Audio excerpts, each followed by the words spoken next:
Estamos de volta, hoje conversando com a Ana Laura Schliemann, que é psicóloga e coordenadora do grupo de acessibilidade da PUC São Paulo. Ana, nós terminamos o primeiro bloco falando sobre os influenciadores digitais, que tem para tudo, né, hoje em dia.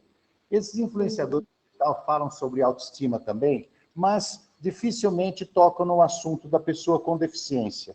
Então, a pessoa com deficiência que está acompanhando aquele influenciador digital fala, ele não fala sobre mim. Isso também existe a possibilidade de machucar? Com certeza, né?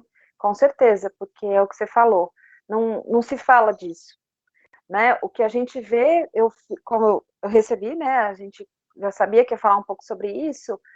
As páginas e as pessoas que eu achei, elas têm muito uma pegada da superação, né?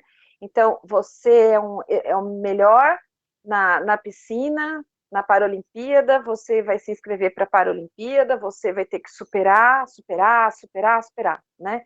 Então, acho que é uma ideia que muitas dessas pessoas trazem, eu até entendo que elas têm uma intenção de, vamos estimular, né? Que nem o pai lá que fala, nossa, você tirou 9,5, devia ter tirado 10. Mas, ao mesmo tempo, a nossa autoestima não pode só estar baseada na nossa superação, né?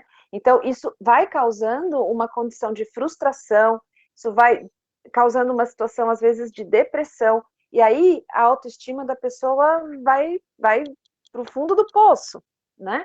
Por quê? Porque daí eu já não me encontro em muitas falas, né? Eu não me identifico com muitas falas.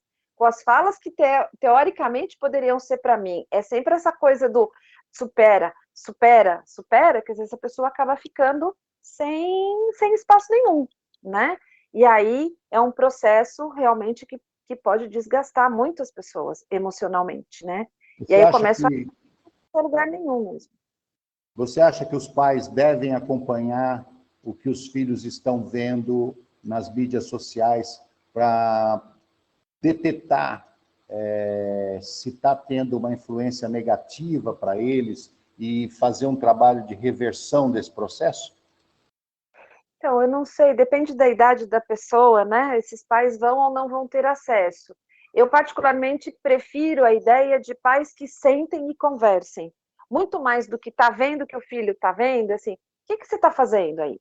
O que você está vendo aí? Né? Que mensagem o que você está vendo está te trazendo? Como é que você está se sentindo com isso? Ou seja, eu acho que os pais precisam perguntar sobre os impactos e os reflexos que tem, né? Porque nenhum pai hoje em dia consegue controlar todas as mídias aí que a gente hoje as crianças têm acesso, crianças, adolescentes e adultos, né? E na contrapartida disso, quando você fala em reverter, eu acho que começar a mostrar um pouco de bom senso, tá? Ou até mesmo de senso comum. Então, tá vendo? Bonita é aquela mulher que tem um cabelo loiro e tem olho claro. Por que só ela é bonita? Né? Fazer perguntas reflexivas. Ela te chama atenção? Né? Ela te dá apreço? Mas que bom, né? Mas tem um monte de gente que casa com outras pessoas, né? Uhum. Com outro estilo. Pode ser uma morena, pode ser uma negra, pode ser, né, uma pessoa que tem aí toda uma característica, né, todo um outro jeito de ser. E quando a gente perceber, né, que esse filho está numa situação de muito, tudo tá ruim, muito pessimismo, né? Tudo cai então eu nunca vou conseguir, aí procurar ajuda profissional, porque Ana, a autoestima flagra isso, né? você como psicóloga consegue detectar rapidamente, mas os pais que não têm esse conhecimento psicológico que você tem, ele consegue perceber que o filho com deficiência, principalmente, está sofrendo de baixa autoestima, que pode abalar a saúde dele de alguma forma. Isso aí tem condição dos pais perceberem isso? Sim, a gente tem alguns comportamentos que a gente vai chamar meio de característicos. Então, aquela pessoa, ela se isola, né? Primeiro ela começa a se isolar do grupo social, depois ela quer se isolar até do grupo familiar. Toda a fala dela é uma fala pessimista, né? Muitas das vezes autodegenerativa, então assim, eu não sou bom, eu não vou conseguir, eu não, eu não, eu não, né? Então, essa fala que entristece, muito choro às vezes, né? Falta de apetite ou apetite em excesso. Então você fala assim, nossa, aquela pessoa estava super bem, né? Assim, de repente começa a comer. Nada aconteceu, a priori. Às vezes o que aconteceu foi porque ela viu um vídeo, ela escutou um podcast e pegou nela. Que isso, Roberto, acho que é uma coisa importante para os pais saberem, né? A gente tem aí um rol social de coisas que são boas e um rol social de coisas que são ruins. Mas, às vezes, para cada pessoa, o que é bom ou é ruim é muito particular. Então, Sim. eu posso escutar uma crítica e lidar muito bem com essa crítica. Outra pessoa vai escutar a mesma crítica e vai para o fundo do poço. Então, Sim. outra dica para os pais é perguntar por que você está assim, o que está acontecendo. E quando o filho conta, o que às vezes pode ser para a gente uma bobeira, para ele aquilo é fundamental. Para ele aquilo é extremamente importante, né? Por conta das pessoas com deficiência já ter uma vida bastante difícil na sociedade, como é que os pais podem estimular o máximo possível a autoconfiança na criança com deficiência? Olha, acho que quando você fala na criança, né, vou começar com a criança mesmo, oferecendo para ela oportunidades diferenciadas. Então, respeitando a limitação, entendendo que é uma limitação, favorecer novas experiências.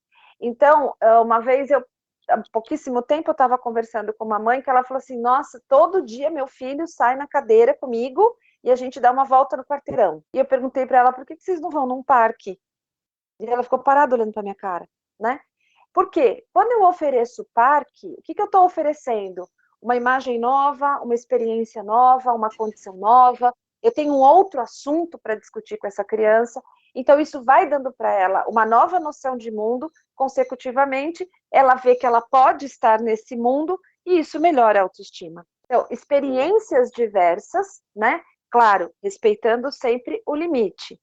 Nunca colocar essa criança num limite que ela não pode, né? Que o corpo dela, de alguma forma, não oferece nesse momento, né? Porque às vezes cresce mais um pouco, fica adolescente e essa condição melhora. Mas se hoje não dá, não posso colocar ela nessa condição, né? No caso de uma pessoa que perde membros, perde um braço, perde uma perna, às vezes os dois, né? E a pessoa vê que ela deixou de ser o que era. Como Sim. fazer um condicionamento para essa pessoa para ela continuar com a autoestima? É aí que tá, eu acho que você traz uma das piores condições, né, que a gente tem em relação às pessoas com deficiência, que é a deficiência adquirida, ela precisa, via de regra, de um bom processo terapêutico, né, porque ali, primeiro, ela está lidando com uma condição de luto, então, eu tinha e eu deixei de ter, depende do motivo que essa pessoa teve que fazer essa amputação, por exemplo, se foi num acidente de moto, e aí estava acima da velocidade, via de regra, a culpa é gigantesca. E culpa, gente, é um assassino de autoestima, né? A melhor coisa para você acabar com a sua autoestima é você sentir culpa. Então, quando a gente fala do processo terapêutico, é porque essa pessoa precisa ressignificar. Então, ela tem que entender o que aconteceu, ela tem que aceitar o que aconteceu e ela tem que dar um outro destino para isso que aconteceu. Ok. Nós conversamos com a Ana Laura Schliemann, que é psicóloga e coordenadora do grupo de acessibilidade do curso de psicologia da PUC São Paulo, a qual nós agradecemos bastante pelo seu trabalho e pela entrevista. Eu que agradeço o convite mais uma vez. Muito obrigada.